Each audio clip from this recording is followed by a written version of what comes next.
තියෙනවා. වැවක ජල මට්ටමේ සිට මීටර 2ක් සිරස්ව පහළින් පිහිටි ලක්ෂයක් මත ජලය මගින් ඇති කරන පීඩනය කොපමණද?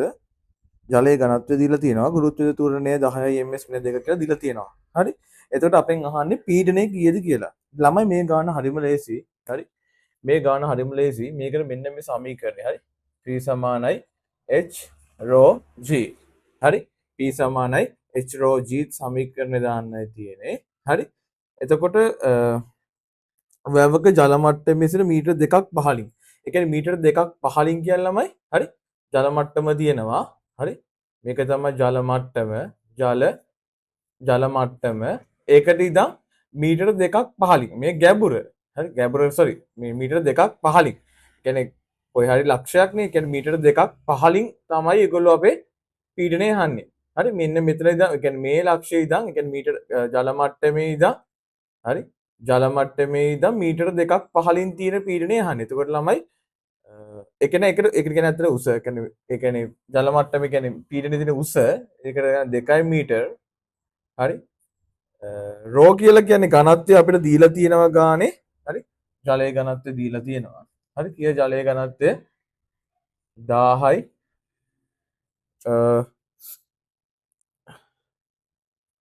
ඝන මීටරයට කිලෝග්‍රෑම්.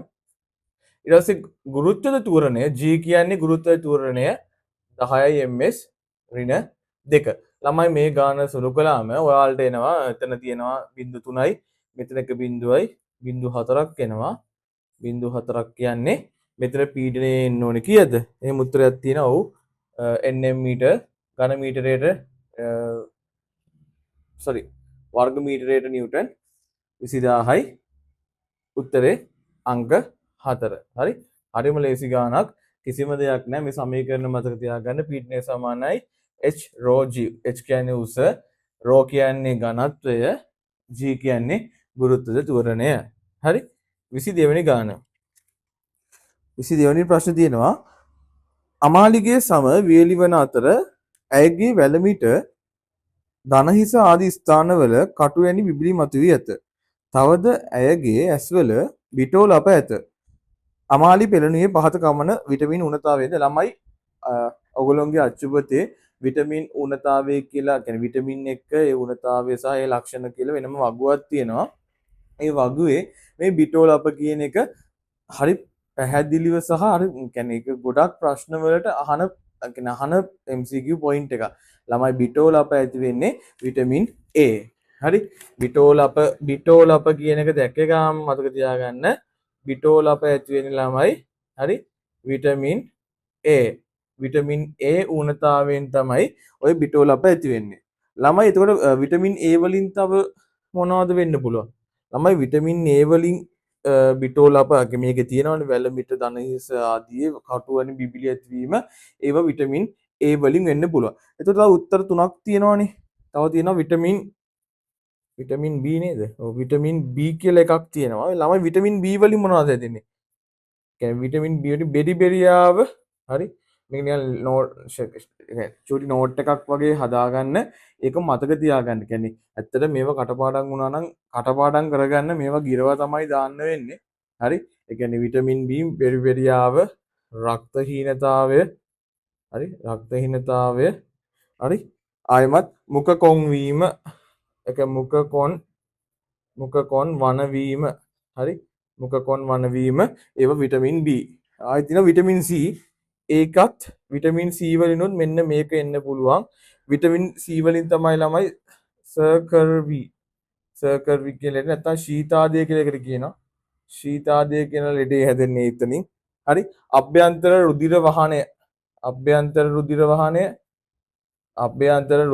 වහනය තව මොනවද මේ විදුරු මස් වලින් හරි මේ දත්වල විදුරු මස් වලින් ලේ ගලණය වෙන්නේ හරි දත්වල විදුරු මස් වලින් ලේ ගලණය වෙන්නේ ළමයි විටමින් C ඌනතාවය නිසා. එතකොට විටමින් B වලින් බෙරිබෙරියාව රක්තහීනතාවය මුඛ කොන් වනවීම විටමින් B කියලා මතක තියාගන්න.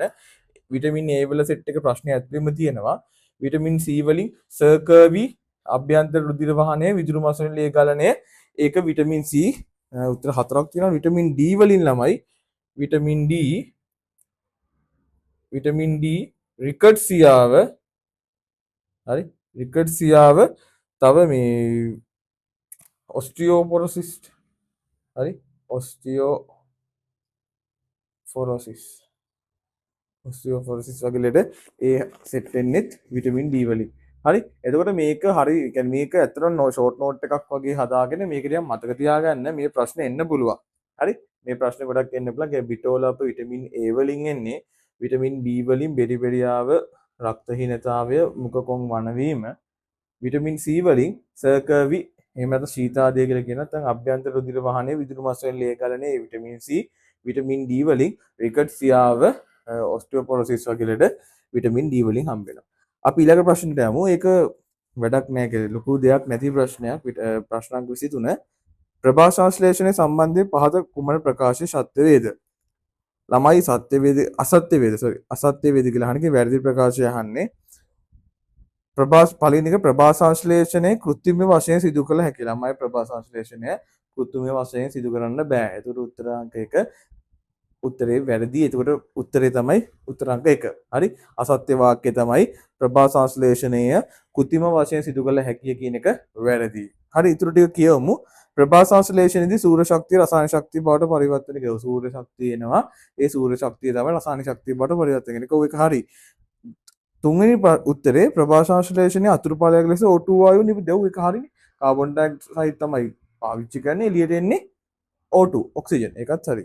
ප්‍රභා සංශ්ලේෂණයේදී නිෂ්පාදනය වෙන ග්ලූකෝස් පිෂ්ඨ ලෙස ශාක පද්ධතියට తాවකාලිකව සම්දිච්ච වේ. ඔව් අපි කතා කරලා තියෙනවා. හරි. අර පළවෙනි පාඩමේදී කතා කළා මොකද? ඒ කියන්නේ ප්‍රභා සංශ්ලේෂණයේදී පිෂ්ඨ කියන්නේ ග්ලූකෝස් හැදුනට ඒක ශාකවල ගබඩා වෙලා තියෙන්නේ පිෂ්ඨ විදියට. අර මං කිව්වා පරිවහණය වෙනකොට සුක්‍රෝස් විදියට තමයි පරිවහණය වෙන්නේ කියලා. හරි. ඒ ටික ඒකට ඒ උත්තර ටික හරි. එහෙනම් වැරදි උත්තරේ තමයි උත්තරාංක 1. අපි ඊළඟ ප්‍රශ්නට යමු. 24 වෙනි ප්‍රශ්නය. දුවිලිංගික පුෂ්පයක දික්කඩ රූප තරණ පහත දී ඇත. ජායාංගය හා පූමාංගයේ අයත් කොටස් දෙකක් පිළිවෙලින් දැක්වෙන්නේ. හරි. තමයි මෙහෙම එකක් නේ තියෙන්නේ. හරි. මෙන්න මෙහෙම එකක් තියෙනවා.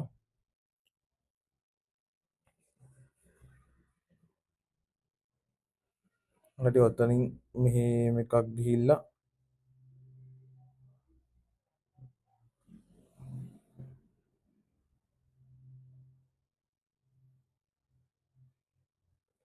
ඔහොම සෙට් වෙනවා. ඊට පස්සේ මෙතනින් මෙහෙම ගේක පත්‍රයක් තියෙනවා. හරි.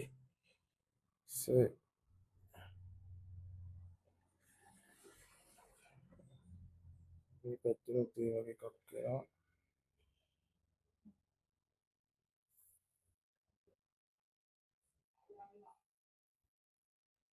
හරි. ඔන්න ඔය වගේ අත් වටේට මෙහෙම පෙති වගේ තියෙනවා. හරිද? වටේට මෙහෙම පෙති වගේ තියෙනවා. දැන් ඔහොම රූප සටහනක් තියෙන්නේ. මේකේ ජායාංගයට අයත් කොටසයි පූමාංගයට අයත් කොටසයි මොනවද කියලා අහන්නේ. හරිද? තමයි ප්‍රශ්නේ හරිම ලේසි. හරි. ඕකක දැන් මේ මොකද්ද මේ? උඩින්ම තියෙන කොටස මොකද්ද? හරි. මොකද්ද මේක? මේකට කියනවා අපි කලංකය. හරි. මේක කලංකය. හරි කලංකය අපි මුලින්ම ලකුණු කරගෙන යන්කෝ. හරි. ඕක කලංකය. මේක මොකද්ද? මේක පරාග කෝෂ. හරි. මේක මොකද්ද? පරාග නාල. හරි. මේක පරාග කෝෂ. මේක පරාග නාල. මේ මැදින් තියෙන එක මොකද්ද? කලංකය. ඊට පස්සේ ආයෙත් මේ හරි මේක මොකද්ද? මේ මැද තියෙන බටේ ඇතුලේ තියෙන මොකද්ද? ඒක ඩිම්බ කෝෂ. ඩිම්බ කෝෂ. තව මොනවද තියෙනවද ලකුණු කරන්න? මේක තියෙනවා නේ. ඒගොල්ලෝ ප්‍රශ්න දීලා තියෙනවා විටමින් E කියලා. මේක කීලය. ළමයි ඔය ටිකෙන් ලකුණු කරන්න තියෙන්නේ. හරි. මේ මැද තියෙන බටේ වගේ තියෙන එකට කිව්වා මොකද්ද? මම මේ මැද තියෙන එකට කලංකය. හරි. ඒකේ තියෙන බටේට කිව්වා ඒ කියන්නේ මේ මැද තියෙන බටේ උඩ කෑල්ලට කිව්වා කලංකය. හරි. ඊට පස්සේ ඒකට මැද තියෙන ටනල් එකට කිව්වා කීලය කියලා. ඒක සෙට් වෙලා ගියාටම තියෙන්නේ ඩිම්බ කෝෂ. දෙපැත්තෙන් අර වටේට තියෙනවා මෙහෙම හීනියට ගිහිල්ලා ඒවා පරාග කෝෂ. ඒ කියන්නේ ඒක ටනල් එකට කියනවා පරාග නාලය. එතකොට ළමයි පරාග තියෙන ඒවා මොනවද? මේවා පූමාංග. හරි. මේ පූමාංග කොටසට අයිති ඒවා. හරි. මේ ඔක්කොම පූමාංග කොටසට අයිති ඒවා පරාගනාල පරාග ඒවා. ඒ කියන්නේ මැද තියෙන එක මොකද? ජායාංගය. හරි. ජායාංගය. ඒ කියන්නේ කලංකය කීලාංගය කාලාංකය කීලය කියන ඒවා අයිති වෙන්නේ ජායාංගයට. හරි. කලංකය කීලය කියන ඒවා අයිති වෙන්නේ මොනවා? ජායාංගයට. ඩිම්බ කියන එකත් අයිති වෙන්නේ ජායාංගයට. හරි. එතකොට පූමාංගයට අයිති වෙන්නේ පරාගකෝෂ පරාගනාල. එතකොට මෙයාලා අපෙන් අහන ප්‍රශ්න තමයි දුයිලිංගික පුෂ්පයක දික්කඩ හරස්කරක් තියෙනවා. හරි. ජායාංගයට හා පූමාංගයට අයත් කොටස් දෙක පිළිවෙලින් දැක්වෙන වර්ණය තෝරන්න. එතකොට ඒ කියලා කියන්නේ කලංකය. හරි. කලංකය ජායාංගයට අයිති. ඔව් අපි කතා කළා. C කියලා කියන්නේ ඒකේ පළවෙනි උත්තරේ තියෙන A හා C. A කියන්නේ කලංකය. ඔව් ඒක ජායාංගයට අයිති. C කියලා කියන්නේ පරාගකෝෂ. පරාගකෝෂ අයිති වෙන්නේ පූමාංගයට. එතකොට ඒගොල්ලෝ අහන ප්‍රශ්නෙට උත්තරේ හරිනේ. එක හරි. අපි දෙක උත්තරාංක දෙක බලමු. B හා D. B කියන්නේ පරාගවාහිනී. හරි. පරාගවාහිනී. එතකොට පරාගවාහිනී කියන එක තියෙනවා. ඒක පූමාංගයට ඇතුළේ. එහෙනම් දෙවෙනි උත්තරේ වැරදිනේ. ඒගොල්ලෝ අපි පිළිවෙලට අහන්නේ. එහෙනම් දෙවෙනි උත්තරේ වැරදි. ඒ ආයේ තුන්වෙනි උත්තරේ තියෙනවා A හා E. A කියන්නේ කලංකයක්. ඔව් කලංකය කියන්නේ ජායාංගය. එහෙනම් ඒක හරි. E කියන්නේ බෑනේ. E කියන්නේ කීලය. ඒතකොට දෙකම ජායාංගය. එහෙනම් උත්තරාංග 3ත් වැරදි. උත්තරාංග 4 C හා E. C හා E කියදී පරාගකෝෂ කියන්නේ පූමාංගයට අයිති කොටසක්. එහෙනම් උත්තරාංග 4ත් වැරදි. එහෙනම් උත්තරේ තමයි උත්තරාංග 1. හරි. ඊළඟ ප්‍රශ්නේ ලේසි ප්‍රශ්නයක්. 25 වෙනි ප්‍රශ්නේ සාමාන්‍ය ජෙනරල් නොලෙජ් වගේ ප්‍රශ්නයක් තියෙන්නේ. ඒ රූපයේ දැක්වෙන පරිදි P වීදුරුව තුල Q වීදුරුව සිර වී ඇත. වීදුරු දෙක පහසුවෙන් වෙන්කර ඉවත් කර ගැනීම සඳහා පහත කුමන උපක්‍රමය සුදුසු වේද? ඒකලම මෙහෙම තියෙනවනේ. හරි. මෙන්න මෙහෙම එකක් තියෙනවා. මෙහෙම කෝප්පයක් තියෙනවා.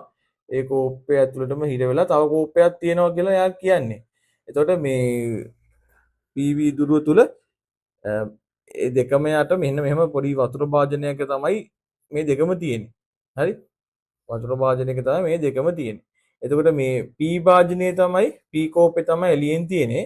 ඇතුලෙන් තියෙන්නේ Q කෝප්පේ. යාළුවා අපෙන් අහනවා මේ Q කෝප්පේ ඇදලා ගන්න නම් මොකද්ද කරන්න ඕනේ කියලා. ළමයි P කියන්නේ P කෝප්පෙන් Q කෝප්පේ වෙන් කරන්න නම් P කෝප්පේ ප්‍රසාරණය කරන්න ඕනේ. P කෝප්පේ කියන්නේ මේ එළියෙන් තියෙන කෝප්පේ මතු පිට කියන්නේ එළියට තියෙන කෝප්පේ ප්‍රසාරණය කරන්න ඕනේ. ප්‍රසාරණය කරනවා කියන්නේ ලොකු කරන එක දිගට සයිස් එක වැඩි කරන්න ඕනේ. Q කියන කෝප්පේ ළමයි තව පොඩි කරන්න ඕනේ. සංකෝචනය කරන්න ඕනේ. Qව සංකෝචනය කරන්න Pව ප්‍රසාරණය කරන්න හරි Pව ප්‍රසාරණය කරන්නත් Qව සංකෝචනය කරන්නත් මොනවද දාන්න ඕනේ? කොහොමද Pව සංකෝචනය කරන්නේ? Pව සංකෝචනය කරන්න පුළුවන් මෙන්න මෙතන කියන්නේ මේ භාජනයේට වතුර දින භාජනයේට රත් කරන්න පුළුවන්. හරි? රත් වූ වතුර දාන්න පුළුවන්. මේ Qට දාන්න පුළුවන් අපිට සිසිල් ජලය. හරි? එතකොට මොකද වෙන්නේ? මේ Q සංකෝචනය වෙනවා. P මේ වතුර භාජනයේ රත් වෙනකොට වතුර භාජනයේ වතුර රත් වුණාම P ප්‍රසාරණය වෙනවා. Qට සිසිල් වතුර දාම Q සංකෝචනය වෙනවා. එතකොට මේ දෙන්නම අපිට ගලවන්න පුළුවන්. උත්තරයංග මොකද්ද? උත්තරාංග 2. ලේසි ප්‍රශ්නයක්. හරි? ඊට පස්සේ ඊළඟ ප්‍රශ්නේ. මේ ප්‍රශ්නේ මම කලින් කතා කළා මේ MCQ එකේම මේ 2016 ප්‍රශ්න පත්‍රයේම කතා කළා එකපාරක්. ශිෂ්‍යයෙකු විසින් කර ඇති පහත ප්‍රකාශ සලකන්න ඒ හුමාලාසවනේ භාවිතයෙන් කුරුදු කොළ වලින් කුරුදු තෙල් නිස්සාරණය කරගත හැකි ඔව් භාගික ආසවනේ භාවිතයෙන් බොරතෙල් පෙට්‍රල් ලබා ගත හැකි ඒකත් ඔව් සරලාසවනෙන් ලිං ජලය මගින් ආසු ජලය ලබා ගන්න පුළුවන් ඔව් සරලාසවනෙන් පුළුවන් හරි ප්‍රකාශ වලින් ABC සියල්ලම සත්‍ය වේ 28 උත්තරේ සියල්ල සත්‍ය වේ 27 පහත සඳහන් ප්‍රතික්‍රියාව උදාසීනකරණය ප්‍රතික්‍රියාව කුමක් වේද ළමයි උදාසීන කරන කියන්නේ උදාසීන කරන ප්‍රතික්‍රියාවක් කියන්නේ අම්ලකුයි ප්‍රශ්නයකුයි ප්‍රතික්‍රියා කරලා හරිද ලවණයක් හැදෙන්න ඕනේ ජලාණුවක් පිට වෙන්න ඕනේ ජලාණුවක් හැදෙන්නත් ඕනේ ලවණයක් හැදෙන්නත් ඕනේ ඒ කියන්නේ ළමයි උදාසීන ප්‍රතික්‍රියාවක් කියලා කියන්නේ මෙන්න මේ වගේ කතන්දරයක් හරි උදාසීන ප්‍රතික්‍රියාවක් කියන්නේ අම්ලෙයි භෂ්මෙයි ප්‍රතික්‍රියා කරලා ලවණයක් හැදෙන්න ඕනේ ඒත් එක්කම S2 පිට වෙන්න ඕනේ. උදාසීනකරණය කියලා කියන්නේ ඒකයි. උදාසීනකරණය. හරි මේකට තමයි උදාසීනකරණය. හරි උදාසීනකරණය කියලා කියන්නේ ඕකයි. හරි එතකොට අපි බලමු මේ ප්‍රශ්නේ උත්තර දීලා තියෙනවා. උත්තර වලින් අපි බලන්න ඕනේ මුලින්ම මේ උත්තරේ තෝරන්න ලේසි ළමයි. මේක අපි මේ සිද්ධාන්ත හරියට අඳුරනවා නම් හරිද? ඔයාලට මේ උත්තර ටික බලුවම ජලාණුවක් තියෙන එක උත්තරය නේද තියෙන්නේ. ඔව්නේ. හරි හරිම ලේසි. ජලාණුවක් තියෙන එක උත්තරයයි තියෙන්නේ. උත්තරාංග 3. හරි උත්තරාංග 3 ජලාණුවක් විතරයි තියෙන්නේ. හරි. දැන් අනිත් ඒවා ලොකු කතන්දර තියෙනවා ඔයාලා සමහරක් ඒවා දන්නෙත් නැතුව ඇති. හරි.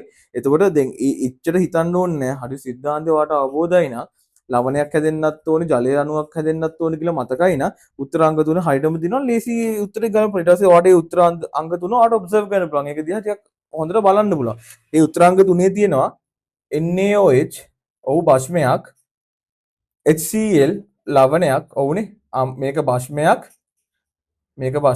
මේක අම්ලයක් හරි ඒ දෙන්න ප්‍රතික්‍රියා කරලා හැදෙනවා මොකද්ද NaCl කියන්නේ මොනවද ලුණු කියන්නේ ලවණයක් S2 හැදලා තියෙනවා. ඉතින් ළමයි මේක හරිනේ එහෙනම්. ලවණයක් තියෙනවා, ජල අණුවක් තියෙනවා, අම්ලයක් තියෙනවා, මෙතන ප්‍රශ්නයක් තියෙනවා. එහෙනම් උත්තරාංග 3. හරි සරල ප්‍රශ්නයක්. අර සිද්ධාන්ත දන්නවනම් ඔයාලට ඔක්කොම හිතන්න ඕනේ නැහැ. ජල අණුවක් පිට වෙනවා, කියන්නේ ලවණයක් එක කිව්ව ගාම ඔයාලට කෙලින්ම ප්‍රතිඵලය බලන්න බලන ප්‍රතික්‍රියාව තියෙනවා. හරි? එතකොට ඒ ප්‍රශ්නේත් ලේසි. හරි. ඊළඟ ප්‍රශ්නේ තියෙනවා 28 M නම් මූලද්‍රව්‍යයක කාබනේටේ රසායනික සූත්‍රය M2CO3 වේ එම්හි ක්ලෝරයිඩ් රසායනික සූත්‍රය. හරි ළමයි මේකත් එච්චර අමාරු ප්‍රශ්නයක් නෙමෙයි. හරි. පොඩි ක්‍රමයක් තියෙන කෙනේ හරියට අවබෝධ කරගත්තා නම් හරි. ප්‍රශ්නාංක 28. හරි. ප්‍රශ්නාංක 28. ළමයි කාබනේටයක් කියන්නේ මෙහෙම එකක් නේ. හරි. කාබනේටයක් කියන්නේ ඔහොම එකයි. එතකොට මෙයාගේ මෙතන මේ කියන්නේ මෙයාගේ මෙතන ඍණ දෙක තියෙනවා. ඔයාලා දන්නවා. අර කතිරේ හැදීට තමයි සෙට් වෙන්නේ. හරි දන්නවනේ.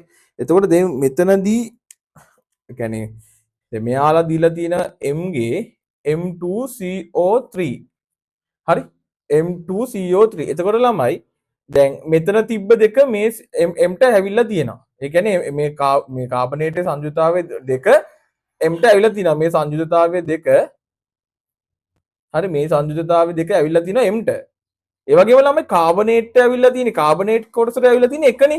ඒක පේන්නේ නැතුණාට පොඩියට එක තියෙනවනේ. හරි. ඒ කියන්නේ කාබනේට් කොටස් එකයිනේ.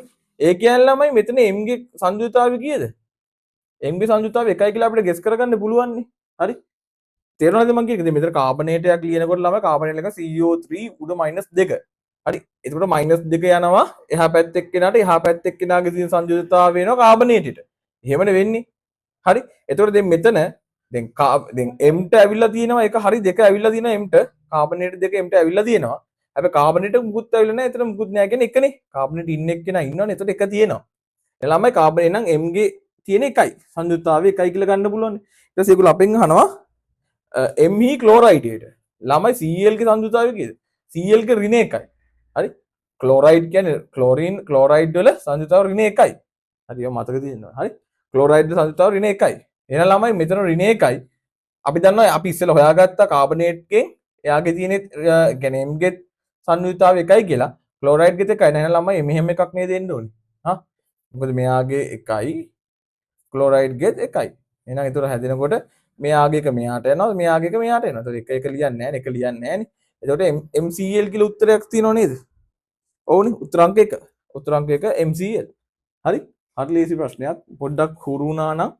කරගන්න පුළුවන් හරි 29 වෙනි ප්‍රශ්නේ ඒ ප්‍රශ්නෙට ඔයගොල්ලෝගේ සිලබස් එකේ නම් ඕල් දීලා තිබ්බා අපිට ඕන මේක හදන්න පුළුවන් හරි උත්තරේ ඕල් කියලා දීලා තිබ්බට අපිට මේක හදන්න පුළුවන් මොකද්ද අහන ප්‍රශ්නේ CO2 වායුවේ ග්‍රෑම් 22ක ඇති O2 පරමාණු සංඛ්‍යාව කීයද හරි O2 පරමාණු සංඛ්‍යාව අහන්නේ මුලින්ම ගන්න ළමයි මෞලික ස්කන්ධ හොයාගන්න ඕනේ හරි ඒ කියන්නේ CO2 වල මෞලික ස්කන්ධය හරි මෞලික ස්කන්ධය මෙතන මෞලික ස්කන්ධ වල අගේ දීලා තියෙනවා මෙතන CO2 කියවම C ධන O දෙකක් තියෙනවානේ එතකොට C කියන්නේ 12යි ඕ කියන්නේ 16 වැඩි කිරීම 2 මෞලික ස්කන්ධය එන්න ඕනේ 44ක් එන්න ඕනේ. හරිද? මෞලික ස්කන්ධය 44ක් එන්න ඕනේ. 44ක් නේ. ඔව්නේ. ඔව් මෞලික ස්කන්ධය 44ක් එන්න එපා. ඊට පස්සේ මෞල ගාන හොයන්න ඕනේ. මේ හෙව්වේ මෞලික ස්කන්ධය. හරි? මේ හොයලා තියෙන්නේ මෞලික ස්කන්ධය. හරි? මේ මෞලික ස්කන්ධය. හරි? මේ මෞලික ස්කන්ධය. දැන් හොයන්න ඕනේ මෞල ගාන. මෞල ගාන කියන්නේ ළමයි මෞල ගාන සමීකරණයේ මෞල ගානට සමානයි මෞල ගානට සමානයි ළමයි ස්කන්ධය බෙදීම මෞලික ස්කන්ධය. හරි? මෞලික ස්කන්ධය. එතකොට මෞල ගාන සමානයි කියන්නේ මෞල කියන්නේ n. හරි? මෞල කියන්නේ n. ස්කන්ධය මෙතන ඒගොල්ලෝ දීලා තියෙනවා ග්‍රෑම් 22ක් නේ. ඔව් ග්‍රෑම් 22යි. හරි? මෞලික ස්කන්ධය අපිට ආව 44යි. හරි? මෞලයට මේකට මේක කැපෙනවා මෙතන දෙකක් එනවා. මෞල ගාන එනවා. තේරෙනවද නේද? කැපිච්ච විදිය පැහැදිලි නැද්ද? අපි ආයි කැපිච්ච විදිය බලමු නැත්තම්. පැහැදිලි නැහැනේ. මෞල ගාන සමානයි ළමයි ස්කන්ධය බෙදීම මෞලික ස්කන්ධය. හරි? ස්කන්ධය කියන්නේ මෞලික ස්කන්ධය. මෞල ගාන සමානයි ස්කන්ධය බෙදීම මෞලික ස්කන්ධය. හරි? n සමානයි m බෙදීම m. හරිද? එතකොට ස්කන්ධය ඒගොල්ලෝ දීලා තිනවා ග්‍රෑම් 22ක් කියලා. මෞලික ස්කන්ධය අපිට ආව 44යි g මෞලයට කියන්නේ. හරිද? එතකොට 22ට 1යි 44ට 2යි. මේ කියන්නේ භාගයයිනේ. ඒ කියන්නේ දන්නව නේද මේ භාගයක් කියන්නේ දශම බිඳුවක් කියන එක දන්නවනේ. හරි දශම බිඳුවක්. ඔයාලට ඒක තේරෙන්නේ නැත්නම් එක බෙදීම දෙක කියලා හිතන්නකෝ. එතකොට එක බෙදීම දෙක කියන්නේ එච්චර තේරෙන්නේ නැති ළමයි නම් නැතුව ඇති. හරි? එක බෙදීම දෙක කියන්නේ දශම 5යි. ඒකකයේ මොකද්ද මවුලනේ. අපි හොයන්නේ මේ මවුලයට කියන එක උඩට ගියාම මවුල එන. ඒක මවුල ගාන හරි උත්තරේ නෙමෙයි. මවුල ගාන දශම 5යි. දැන් අපිට හොයන්න කියලා තියෙන්නේ මොකද්ද? අපිට හොයන්න කියලා තියෙන්නේ ඕ පරමාණු සංඛ්‍යාව. හරි? හරි. ඕ පරමාණු සංඛ්‍යාවනේ. හරි. ළමයි CO2 මවුල හරි CO2 CO2 එකක හරි CO2 එකක O2 පරමාණු මවුල කීයක් තියෙනවද? හරි CO2 එකක O පරමාණු මවුල කීයක් තියෙනවද? O පරමාණු මවුල කීයක් තියෙනවද? දෙකක් තියෙනවනේ. ඒ CO2 එකක හරි CO2 එකක O පරමාණු මවුල ළමයි දෙකක් තියෙනවනේ. CO2 නේ දෙකක් තියෙනවනේ.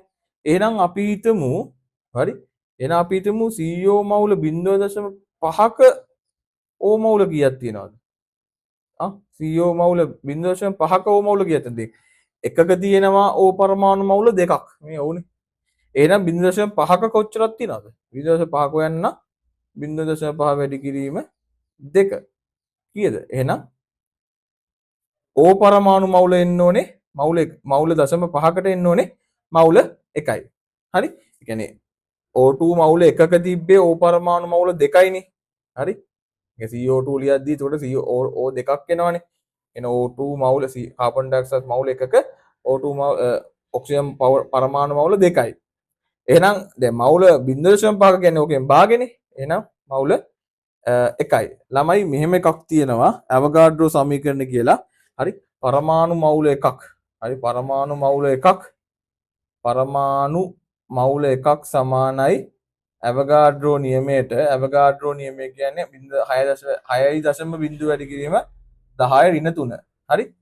ඇවගාඩ්‍රෝ නියතය කියලා කියන්නේ 6.0 වැඩි කිරීම 2.2 10 23. ඒක තමයි ඇවගාඩ්‍රෝ නියතය කියලා කියන්නේ. හරි? එතකොට ළමයි පරමාණු මවුල එකක් කියන්නේ ওই ගාන නම් උත්තරයක් තියෙනවා දෙවෙනි උත්තරේ ඔයාලට ගන්න පුළුවන්. මේ ගාන වැඩි හිතන්න එපා. මේක කොහොමද ඕල් දීලා තියෙනවා. හරි? එච්චර හිතන්න එපා. ඉතින් හදා ගන්න පුළුවන් නම් හොඳයි. හරි? අපි ඊළඟ ප්‍රශ්නට යමු. එක්තරා මූලද්‍රව්‍යයක ලක්ෂණ 3ක් පහද දී ඇත. හරි? ස්පටික ආකාරයෙන් මෙන්ම අස්පටික ආකාරයෙන්ද පවතී. ජලය අද්‍රාව්‍ය වෙන අතර CS2 ද්‍රාවකික හොඳින් ද්‍රවයේ නිල් පාට දැල්ලක් සහිත වාතය දැවේ. ලක්ෂණ දින මොකද්ද මූලද්‍රව්‍ය කියලා අහන්නේ. ළමයි මොකද්ද කියන්නේ බහුරූපී ආකාරය. බහුරූපී ආකාරය කියන්නේ ස්පටික මෙන්ම ස්පටික ලෙස දෙපැත්තකින් බහුරූපී ආකාරයෙන් ඉන්න පුළුවන් කාටද? ඒ පොයින්ට් එකයි නිල් පාට දැල්ලක් සහිතව දහනය වෙනවා කියන පොයින්ට් එකයි ගත්ත ගාම කාවද මතක් වෙන්නේ? සල්ෆර් නේද? සල්ෆර් නේද? සල්ෆර් නිල් පාට දැල්ලක් සහිතව මොකද වෙන්නේ? නිල් පාට දැල්ලක් සහිතව දහනය වෙනවා වාතයේ ඒත් එක්කම ඒක ස්පටික විදිහට තියෙනවා අස්පටික විදිහට තියෙනවා. ඔය ඔතන CS කියන එක ළමයි මේක හොඳට මතක දැන් CS කියන එක ඔයාලා CS2 කියන එක ඔයාලා දන්නේ නැති වුණාට C කියන්නේ කාබන් කියලා තියෙනවනේ. ඒක ළමයි ඕක ඇත්ත තේරුම කාබනික ද්‍රාවණයක. කාබනික ද්‍රාවණයක කවුද? ජලය දිය වෙන්නේ නැතුව කාබනික ද්‍රාවණයකද හොඳින් දිය වෙන්නේ කවුද? සල්ෆර්. හරි. සල්ෆර් තමයි හොඳින් දිය වෙන්නේ. ඒක සෝඩියම් මොන වගේද? සෝඩියම් මොන වගේ වැඩද කරන්නේ? සෝඩියම් තාපය විද්‍යුතය හොඳට සන්නායනය කරනවා. එහෙම කිව්වොත් ඉතින් අර සෝඩියම් ගන්න පුළුවන්. හරි. තවුනොත් ජලය මත සෝඩියම් පාවෙනවා. හරි. එහෙම ලක්ෂණයක් තිබ්බ ජලය මත පාවෙන්නේ කොහොමද? සෝඩියම්. හරි. තාපය විද්‍යුතය හොඳ සන්නායනය කරනවා. එහෙනම් සාම සන්නායනය කරනවා සෝඩියම්. හරි. ඒක ගන්න පුළුවන්. මැග්නීසියම් ළමයි වතුරට වඩා ඝනත්වය වැඩි. කියන්නේ ජලයේ ගිලෙනවා. මතක් ගිලෙනවා. වාතයේ සුදු දීප්තිමත් දැල්ලක් එක තමයි වාතයේ දැල් වෙන්නේ. මැග්නීසියම්. හරි. ඊට පස්සේ ආයේ කාබන් තියෙනවා. කාබන් කියන්නේ විද්‍යුතය සන්නායනය කරන කාබන් කියන එක ලෙක්චර් අමාරු එකක් නෙමෙයි ලේසි. ප්‍රශ්නයකට ඇහුවොත් අහන්න පුළුවන් වෙන්නේ ඒ කාබන් කියන්නේ මිනිරන්න. හරි. ප්‍රශ්නයකට අහන්න පුළුවන් සල්ෆර් අහන්න පුළුවන් මැග්නීසියම් ගැන අහන්න පුළුවන්. මොකද දීප්තිමත් දැල්ලක් සහිතව වාතයේ දහනය වෙන්නේ මැග්නීසියම්. ඝනත්වය ජලයට වඩා වැඩි මැග්නීසියම්. හරි. ඒක මතක තියාගන්න.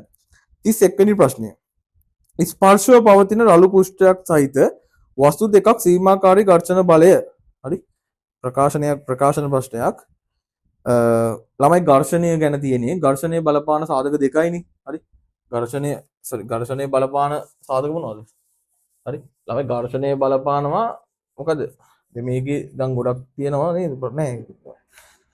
ඝර්ෂණය ගැනනේ අහන්නේ. ඒකට ස්පර්ශ පෘෂ්ඨවල වර්ග බලය මත රඳා පවතින. ළමයි ඝර්ෂණය සීමාකාරී ඝර්ෂණය වර්ගඵලය මත රඳා පවතින්නේ නැහැ. හරි. වර්ගඵලය වැඩක් වෙන්නේ නැහැ. හරි.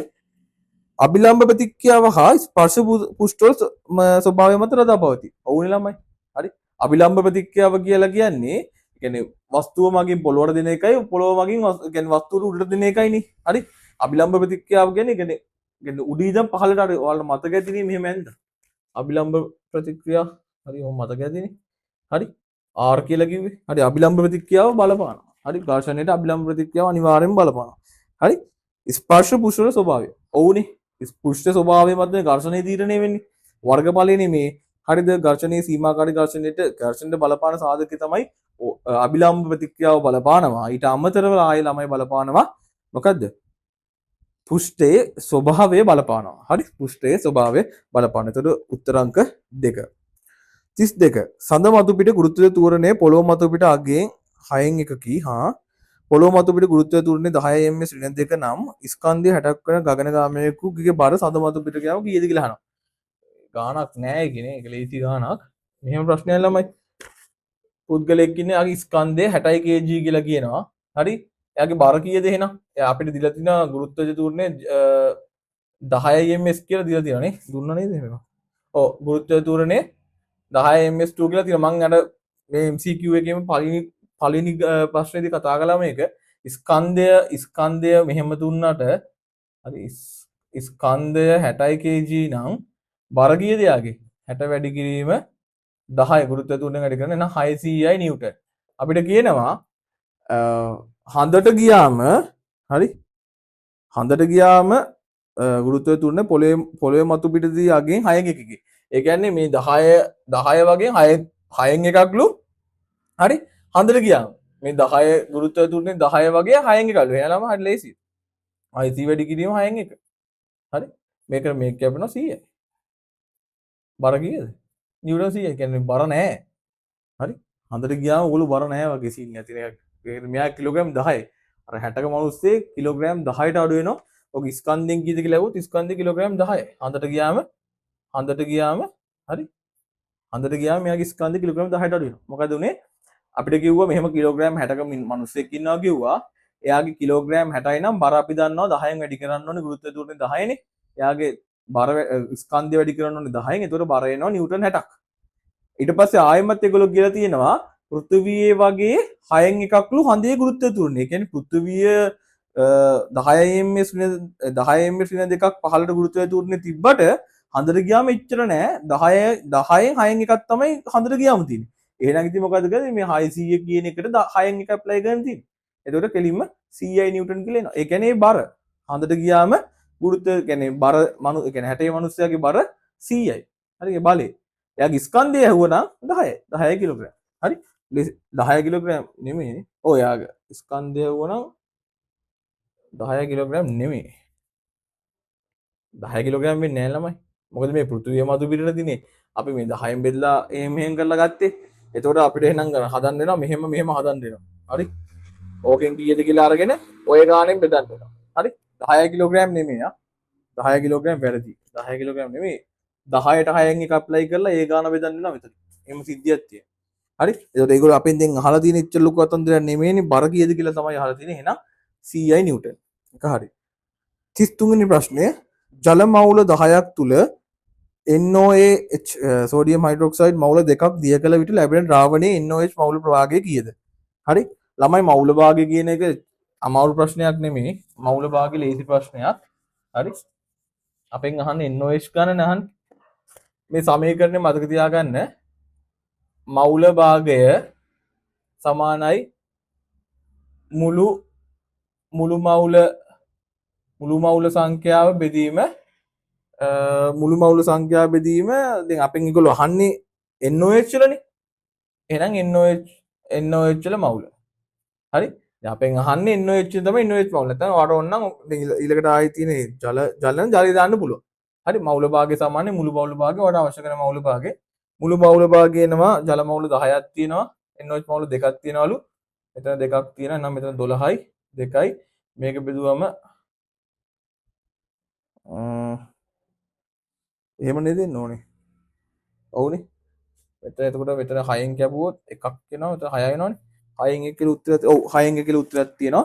උත්තරය අංක 2. හරි. උත්තරය අංක 2 එන්නේ 12යි. කියන්නේ මුළු මවුල සංඛ්‍යාව ජල මවුල 10යි. මෙතන NOH මවුල 2යි. උඩට දැම්ම NOH මවුල 2. සම්පූර්ණ මවුල ගාන 12යි. NOH මවුල 2යි. එහෙම බෙදුවම 6න් 1 තමයි මවුල භාග NOH වල මවුල භාගය එන්නේ 6න් 1යි. හරි. NOH වල මවුල භාගය. හරි. 34 වෙනි ප්‍රශ්නය රූපේ දී ඇති විද්‍යුත් රසායනික කෝෂය සම්බන්ධයෙන් පහත අසත්‍ය වන්නේ මොකද්ද? වගන්ති අසත්‍ය වගන්ති මොකද්ද? හරි. ළමයි මේක මතක තියා මෙහෙම කේස් එකක් නෙමෙයි.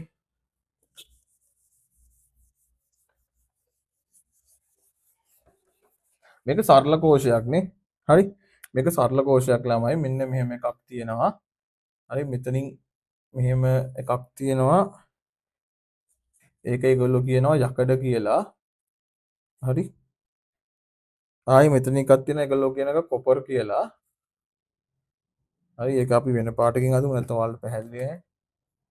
කළු පාටකින් හද ඒක කොපර් කියලා කියනවා. කොපර් තහඩුවක් කියනවා. මෙන්න මේ දෙක මෙහෙම සම්බන්ධ කරලා තියෙනවා. හරි. මේ දෙක මෙහෙම සම්බන්ධ කරලා තියෙනවා.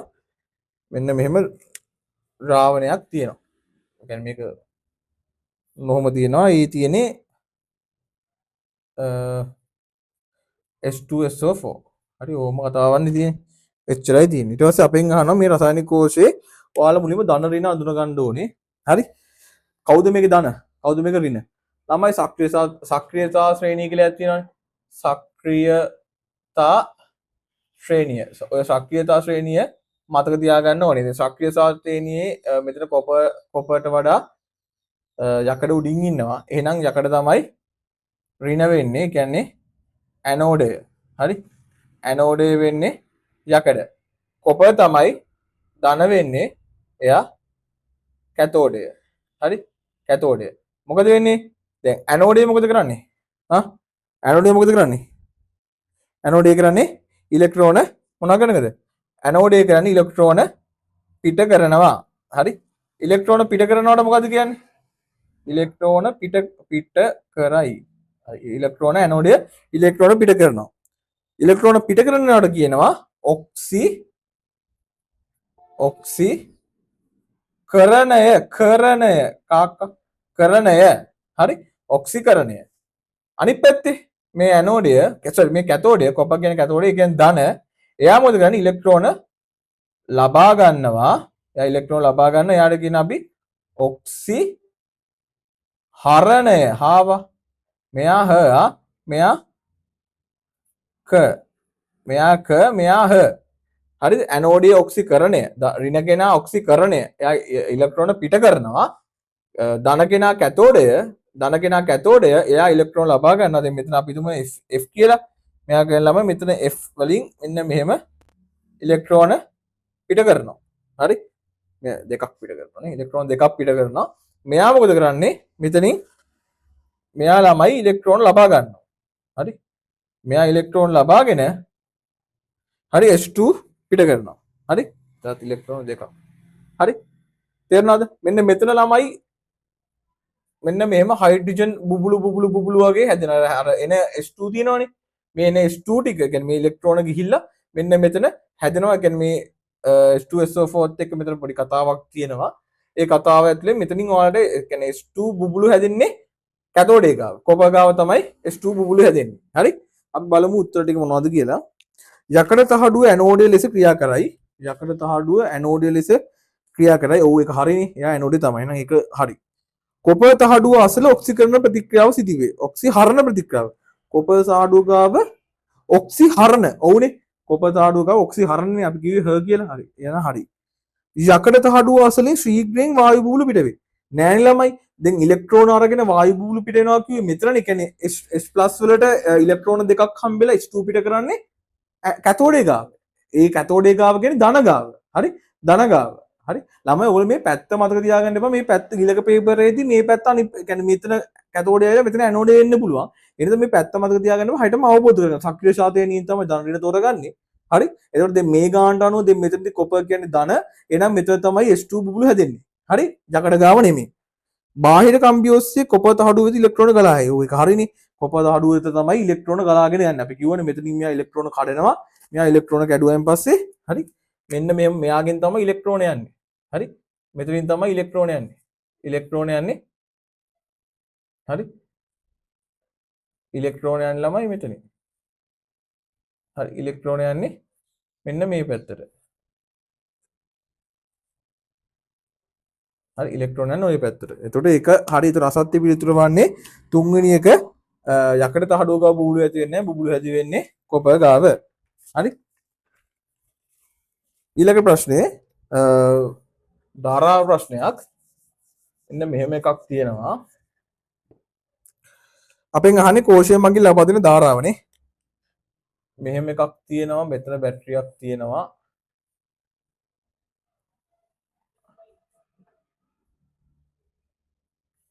හරි මෙයාගේ මෙතන 6යි කියලා දීලා තියෙනවා ඊට පස්සේ ළමයි ආයේ මෙතන කීයද යාගේ ප්‍රතිරෝධය මෙතන 18යිලු මෙතනත් 18යිලු මෙතන S නේද S කියනවා මෙතන P කියනවා මෙතන Q කියලා R කියලා කියනවා හරි මුලින්ම අපි මේකේ හොයා ගන්න ඕනේ ළමයි ධාරාවනේ හොයන්න කියන්නේ අපිට හොයන්න කියන්නේ I ධාරාව හරි I තමයි හොයන්න කියන්නේ ඒ කියන්නේ ධාරාව තමයි හොයන්න කියන්නේ හරි අපි දන්නවා ළමයි සමීකරණයක් තියෙනවා V සමානයි I R දැන් එතකොට අපි V දන්නවා මෙතන දීලා තියෙනවා V 6යි කියලා කෝෂ විභාන්තරේ I දන්නේ නැහැ V දන්නවා I හොයන්න ඕනේ කියන R තියෙනවා හැබැයි මෙතන R වල අපි සමගය හොයන්න ඕනේ හරි සමග ප්‍රතිරෝධය හොයන්න ඕනේ ළමයි මේක සමාන්තර සමග ප්‍රතිරෝධය කොහොමද වෙන්නේ සමාන්තර සමග ප්‍රතිරෝධය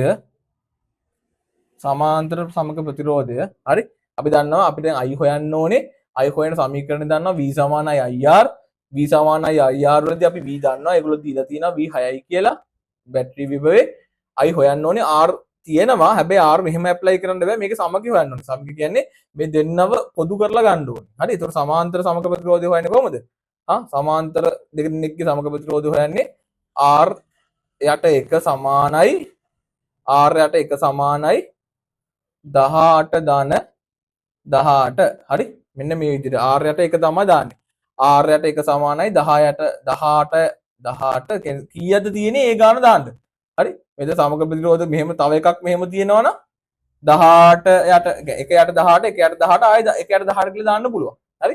ඒ කියන්නේ සමාන්තරව තියෙන්න ඕනේ. සමාන්තරව තියෙන සමකර ප්‍රතිරෝධය දන්න ඕනේ. කියන්නේ මෙහෙම තිබ්බොත් sorry. මෙහෙම තියනවා කියලා හිතන්නකෝ.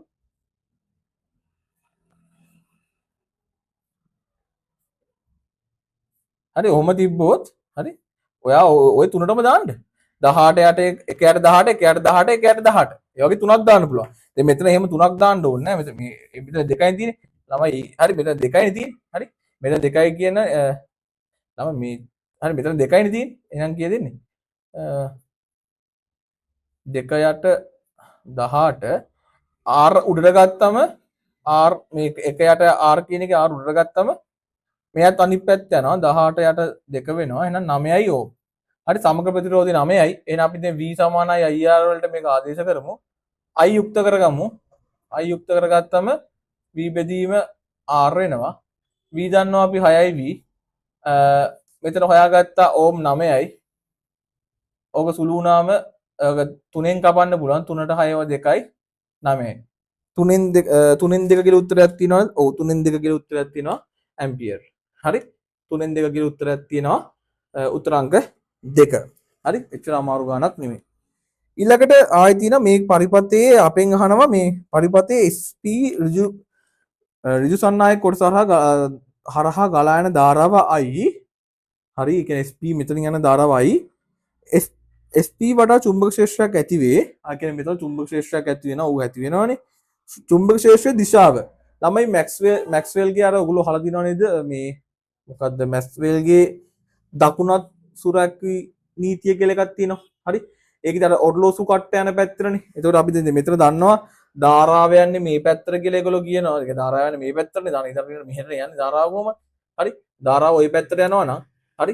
ඔයා මේ පැත්තට දැම්මොත් ඔර්ලෝසුවේ කට්ට කරගන්නේ මෙහෙමනේ. හරි. ඔර්ලෝසුවක් මෙතන තිබ්බනම් ඔර්ලෝසුවේ කට්ට කරගන්නේ කොහමද? හරි. ඔර්ලෝසුවේ කට්ට කරගන්නේ මෙහෙමයි ළමයි. මේ පැත්තනේ කරගන්නේ. හරි. මේ පැත්තනේ කරගන්නේ ඔර්ලෝසුවේ කට්ට. හරි. එතකොට දකුණු අතට මේ බලය දැම්මොත් මේක ඔර්ලෝසුවේ කට්ට කරගෙන පැත්ත ගත්තම හරි ඒ වගේ හැඩයක් තියෙන එක කීවෙනි උත්තරේද? උත්තර අංක 4. හරි. උත්තර අංක 4. හරි. දකුණු අත ගත්තා ධාරාව යන පැත්තට තමයි මහපට ඇඟිල්ල එන්න ඕනේ. මහපට ඇඟිල්ල ඒ පැත්තට දැම්මම කරගෙන පැත්තත් එක තමයි හැඩේ එන්නේ. එහෙනම් උත්තර අංක 4.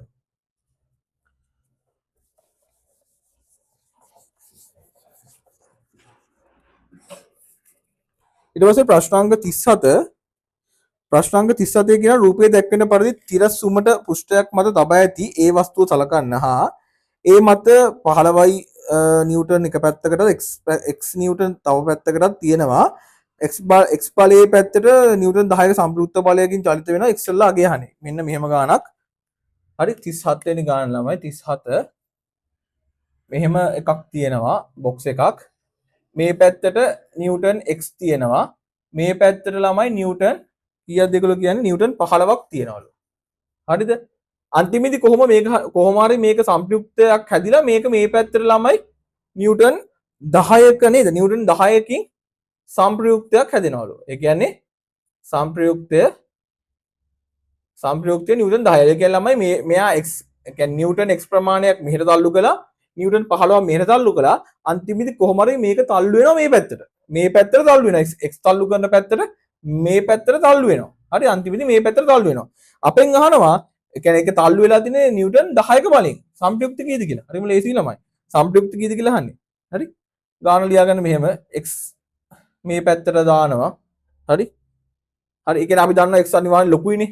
x ලොකුයි කියලා තේරෙනවනේ. ඒ කියන්නේ ඒකනේ මෙයා මේ පැත්තට තල්ලු උනේ. x ගේ අගය ලොකු වෙන නිසා තමයි මේක මේ පැත්තට තල්ලු උනේ.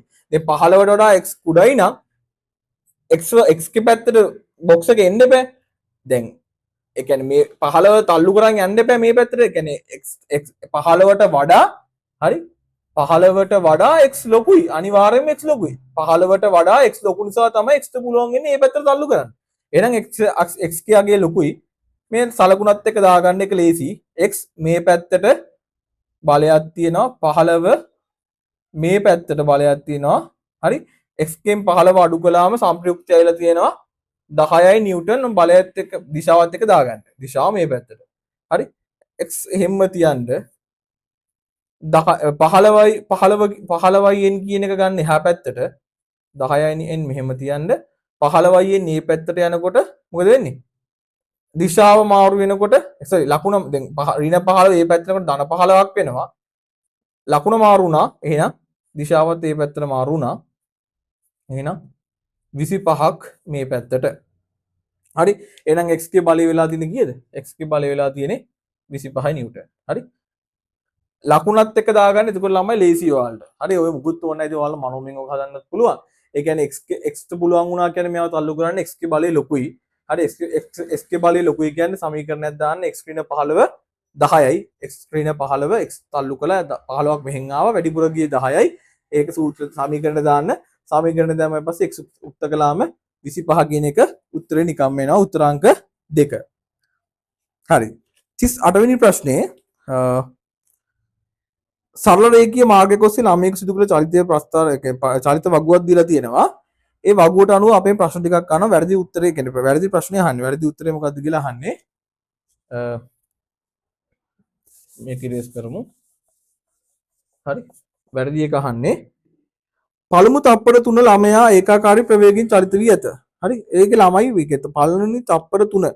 හරි. පළවෙනි තප්පර 3 ඒකාකාර ප්‍රවේගයෙන් චලිත වෙලා තියෙනවද? ඔව්නේ. හරි. ඒකේ ළමයි මෙහෙමනේ මේ chart එක තියෙන්නේ මෙහෙම. මෙහෙම chart මේ මට අග්ගලා අදින්න. කොටස් 11ක් තියෙනවා.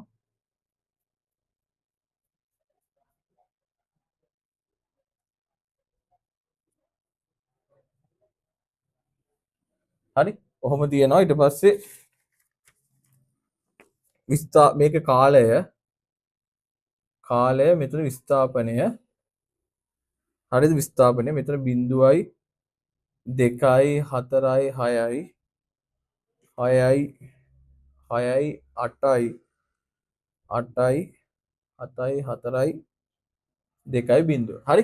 අපෙන් අහනවා පළවෙනි තප්පර 3දී. හරි. පළවෙනි තප්පර 3 තුලදී ඒකාකාර ප්‍රවේගින්ද චලිත උනේ කියලා. ඕනේ ළමයි. පළවෙනි තප්පර 3 කියන්නේ මෙතන ඉඳන් මෙතනට. හරිද? පළවෙනි තප්පර 3. පළවෙනි තප්පරේදී යාගේ විස්ථාපනය 2යි. දෙවෙනි තප්පරේදී විස්ථාපනය 4යි. තුන්වෙනි තප්පරේදී විස්ථාපනය 6යි. එතකොට ළමයි විස්ථාපන වෙනස ගත්තම පළවෙනි තප්පරේදී දෙවෙනි තප්පරේ විස්ථාපන වෙනස 2යි. දෙවෙනි තප්පරේ ඉඳන් තුන්වෙනි තප්පරේ විස්ථාපන වෙනස 2යි. ඒකේ ළමයි මේ හැම තප්පරයකම යාගේ විස්ථාපන වෙනස් වෙලා තියෙන්නේ මීටර 2 ගානේ. ඒ කියන්නේ ඒකාකාර ප්‍රවේගයෙන් තමයි. ඒ කියන්නේ ඒකාකාර ප්‍රවේගයෙන්. හරි. ඒකාකාර ප්‍රවේගයෙන් කියන සූත්‍රය දන්නවනේ. විස්ථාපන වෙනස බෙදීම කාලය 2යි. හරි. විස්ථාපන වෙනස බෙදීම කාලය විස්ථාපන වෙනස 2යි. කාලය තප්පර 1යි. එහෙනම් උත්තරේ 2යි. ඒ කියන්නේ පළවෙනි තප්පර 3 ඇත්තට ඒකාකාර ප්‍රවේගයෙන් තමයි ගිහිලා තියෙන්නේ. දෙවෙනියට කියනවා ළමයා නිශ්චලව සිටි මුළු කාලය තප්පර 5කි. නෑ ළමයා නිශ්චලව ඉඳලා තියෙන තප්පර 5ක් නිශ්චලව ඉඳලා නෑ. ළමයා නිශ්චලව ඉඳලා තියෙන ළමයි තප්පර 3 ඉඳන් තප්පර 5 වෙනකම්. ඒ කියන්නේ තප්පර 5ක් නිශ්චල ඉඳලා නෑ. එයා තප්පර 3 දී නිශ්චල වෙලා තියෙනවා. ආයි තප්පර 5 වෙනකම් නිශ්චලතාවය තියන් ඉඳලා තියෙනවා. ඒ කියන්නේ තප්පරය හයිටම තප්පර දෙකක් තමයි යා නිශ්චලතාවයෙන් ඉඳලා තියෙන්නේ. හරි. නිශ්චලතාවයෙන් ඉඳලා තියෙන තප්පර 3ක් නේ. තප්පර 3යි. හරි. නිශ්චලතාවයෙන් ඉඳලා තියෙන තප්පර 3යි. හරි. නිශ්චලතාවයෙන් ඉඳලා තියෙන්නේ නෑ නිශ්චලතාවයෙන් ඉඳලා තියෙන තප්පර 2යි. හරි. තප්පර 2යි.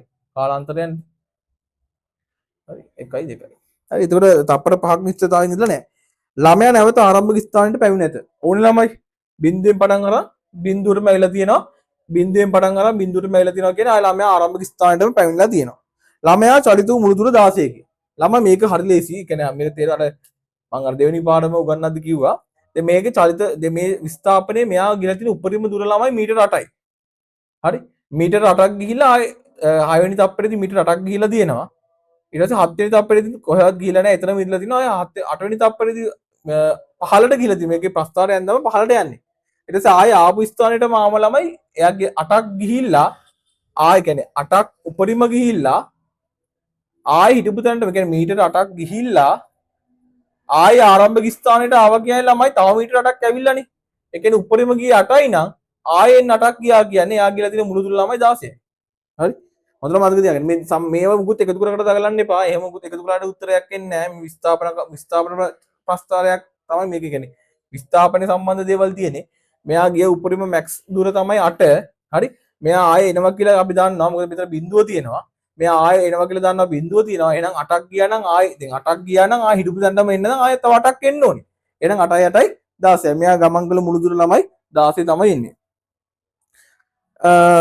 39 වෙනි ප්‍රශ්නේ චුම්බක විද්‍යුත් චුම්බක ප්‍රේරණය ආදර්ශනය කිරීම සඳහා භාවිතා කරන ලද සැකසුමක් රූපයේ දැක්වේ. හරි. ගැල්වනෝමීටරයේ උත්ක්‍රමණය ඇති නොවන්නේ පහත කුමන අවස්ථාවේද? ළමයි ගැල්වනෝමීටරයේ උත්ක්‍රමණයක් ඇති වෙන්න නම් අනිවාර්යෙන් සාපේක්ෂ චලිතයක් තියෙන්න ඕනේ. හරි. ඒ කියන්නේ මේ දෙන්න අතර ඒ කියන්නේ මේ මොකද්ද මේක කියන්නේ දගරයයි චුම්බකයයි අතර සාපේක්ෂ චලිතයක් තියෙනවා. සාපේක්ෂ චලිතයක් නැතුව නිශ්චලව තියෙනවා නම් ළමයි ගැල්වනෝමීටරේ කිසිම මුකුත් වෙන්නේ නැහැ.